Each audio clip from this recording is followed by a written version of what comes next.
Zone 3. Mr. Buffett, my name is David Lowe from Ventura, California.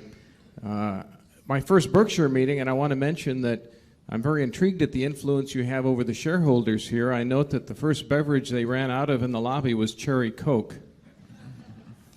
My question is about the Buffalo News. You say in the letter for the 95 report that the newspaper industry has lost another notch in its economic attractiveness. Can you elaborate on that?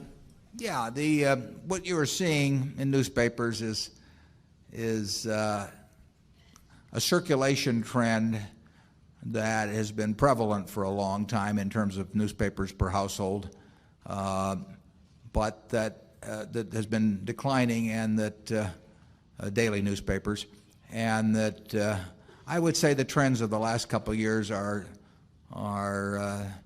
somewhat worse in that respect.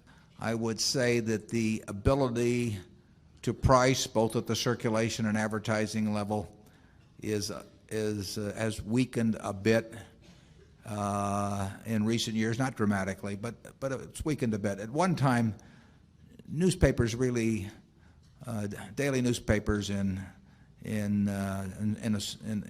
single newspaper towns were probably as attractive economically as any business you could find. I mean, a large percentage of advertisers had very little choice in terms of using them as an advertising medium.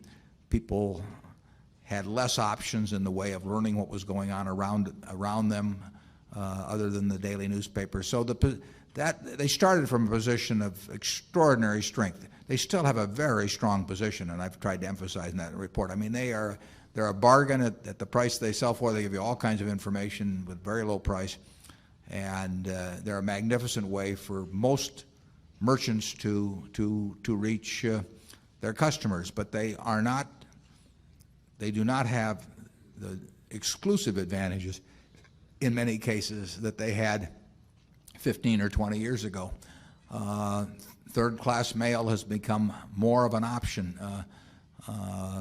People have more ways of obtaining information. As we talked earlier, information can be processed electronically and delivered at far lower cost than people dreamt of 20 years ago. So all of those things eat away a little bit. It's still a very fine business. But I don't see anything that will reverse those trends. I don't think that they will necessarily accelerate, but I think that if the only thing you owned in life was a daily newspaper in a single newspaper town 20 years ago, you would feel slightly less secure today than you did at that time, but you'd still be a lot better off than owning virtually any other business. Charlie? Nothing to add.